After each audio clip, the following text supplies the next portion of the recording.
नमस्कार। कभी सोचा है कि कुछ कहानियां हजारों साल बाद भी क्यों जिंदा रहती हैं? क्यों हमें आज भी इतनी अपनी सी लगती हैं? आज हम ऐसी ही 10 चमत्कारिक घटनाओं के बारे में जानेंगे जिन्होंने न सिर्फ एक आस्था को मजबूत किया बल्कि आज भी लोगों को प्रेरणा देती हैं। आखिर ऐसा क्या खास है इन कहानियों में? ये सिर्फ किस्से नहीं हैं। चलिए, इन घटनाओं के पीछे छिपे गहरे मतलब को समझने की कोशिश करते हैं और देखते हैं कि ये हमें विश्वास, उम्मीद और शक्ति के बारे में क्या सिखाती हैं।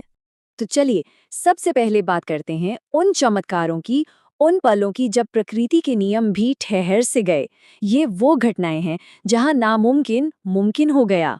जरा सोचिए, एक शादी का जश्न चल रहा है, पूरा गांव जमा है और अचानक मेजबानों के लिए बड़ी शर्मिंदगी की बात हो जाती है।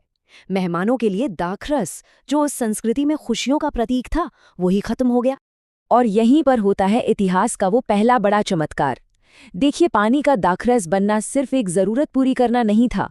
ये तो करुणा और दिव्य शक्ति का एक ऐसा प्रदर्शन था जिसने एक साधारण से पल को यादगार बना दिया। अब एक बिल्कुल अलग मंजर पर चलते हैं। गलील की झील, जो अपने खतरनाक तूफानों के लिए जानी जाती है, वहां शिष्य एक नाव में फंसे हुए हैं। लहरें बेकाबू हैं और मौत का डर सबके दिल में बैठ गया है।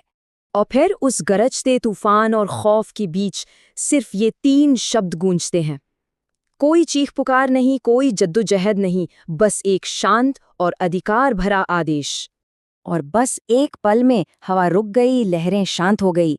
ये घटना और बाद में पानी पर चलने का चमत्कार सिर्फ प्रकृति पर काबू पाने का शो नहीं था, बल्कि एक गहरा संदेश था कि विश्वास सबसे बड़े डर पर भी जीत दिला सकता है।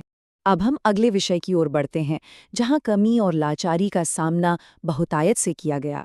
ये वो चमत्कार हैं जो दिखाते हैं कि कैसे थोड़ी सी चीज भी बहुत हो सकती है। यहाँ चुनौती को समझिए। 5,000 से ज्यादा लोगों की भूखी भीड़ है और उन्हें खिलाने के लिए है क्या? सिर्फ 5 मामूली रोटियां। ये तो ऊंट के मुंह में जीरे वाली बात हो गई। और उन 5 रोटियों के साथ बस 2 छोटी छोटी मछलियां। हिसाब किताब तो यही कहता है कि ये पूरी तरह से नामुमकिन है। इतने कम खाने से इतने सारे लोगों का पेट भला कैसे भर सकता है? लेकिन चमत्कार तो यही है, न सिर्फ सबने पेट भरकर खाया, बल्कि बाद में बचा हुआ खाना भी टोकरियों में इकट्ठा किया गया। इसका संदेश बहुत ही गहरा है। जब विश्वास होता है तो छोटी से छोटी चीज भी उम्मीद से कई गुना बढ़ सकती है। प्रकृति और बहुतायत की दुनिया से निकलकर अब हम सीधे इंसान के दुखों की बात करते हैं। ये चमत्कार शरीर और आत्मा दोनों के गहरे घावों को भरने के बारे में है। यहाँ हम देखेंगे कि ये इलाज सिर्फ जिस्म का नहीं था, ये तो अंधेरे से रोशनी की ओर और निराशा से उम्मीद की ओर एक पूरा सफर था। जरा सोचकर देखिए, एक इंसान जिसने कभी इस दुनिया को देखा ही नहीं, उसे पहली बार रोशनी दिखाई देती है। लेकिन ये सिर्फ आंखों की रोशनी लौटाने से कहीं ज्यादा था। ये एक तरह से आध्यात्मिक अंधेरे को मिटाकर सच को देखने की ताकत देने का प्रतीक भी था। ये कहानी सिर्फ एक आदमी के ठीक होने की नहीं है, बल्कि उसके दोस्तों के अटूट विश्वास की है। उन्होंने सारी रुकावटों को पार किया, यहाँ तक कि छत में छेद करके अपने दोस्त को यीशु के सामने पहुंचा दिया।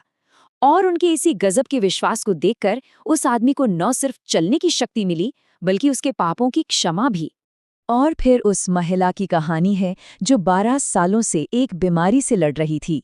उसने हिम्मत और विश्वास के साथ सिर्फ यीशु के कपड़ों के कोने को छुआ और उसी पल ठीक हो गई। ये इस बात की एक जबरदस्त मिसाल है कि सच्चा विश्वास सीधे दिव्य शक्ति से जुड़ सकता है। और आखिर में उन लोगों की आज़ादी जो किसी अदृश्य ताकत के बंधन में थे। ये उन सभी शक्तियों पर अधिकार का प्रदर्शन था जो इंसान को तकलीफ देती हैं। और इस तरह शरीर और आत्मा के संपूर्ण इलाज का चक्र पूरा हुआ। अब हम उन चमत्कारों तक पहुंचते हैं जो इंसान के सबसे बड़े डर यानी मौत से सीधा सामना करते हैं। यहाँ दांव सबसे ऊंचे हैं क्योंकि ये जीवन और मृत्यु की आखिरी सीमा के बारे में है। हालात पूरी तरह से नाउम्मीदी वाले थे। 4 दिन उस समय की यहूदी परंपरा के हिसाब से ये बहुत बड़ी बात थी। माना जाता था कि आत्मा 3 दिन तक शरीर के पास रहती है, लेकिन चौथे दिन सारी उम्मीद खत्म हो जाती थी। लेकिन बस एक आदेश के साथ, लाजरस बाहर आ जा। वो जो मर चुका था, जो कब्र में बंद था, वो जिंदा होकर बाहर आ गया। ये सीधा सीधा मौत पर अधिकार का एक ऐसा प्रदर्शन था जो पहले कभी नहीं देखा गया था। लेकिन यहाँ एक बहुत जरूरी सवाल उठता है, लाजरस का जिंदा होना और यीशु के पुनरुत्थान में क्या फर्क है?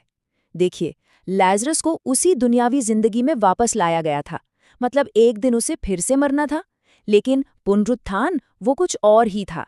पुनरुत्थान को ईसाई धर्म की नींव माना जाता है।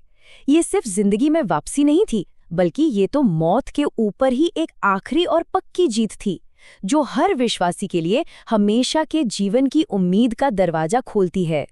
तो जब हम इन सभी चमत्कारों को एक साथ देखते हैं, प्रकृति पर काबू, कमी को बहुतायत में बदलना, शरीर और आत्मा का इलाज और आखिर में मौत पर जीत, तो एक बहुत साफ और शक्तिशाली संदेश सामने आता है। आखिर में यही वजह है कि ये कहानियाँ 2000 साल बाद भी जिंदा हैं। ये सिर्फ पुराने वक्त की घटनाएं नहीं हैं, बल्कि ये आज भी हमारे दिलों से बात करती हैं। हमारी उम्मीद की ज़रूरत, डर पर काबू पाने की इच्छा और इस विश्वास की कि आस्था के जरिए नामुमकिन भी मुमकिन हो सकता है।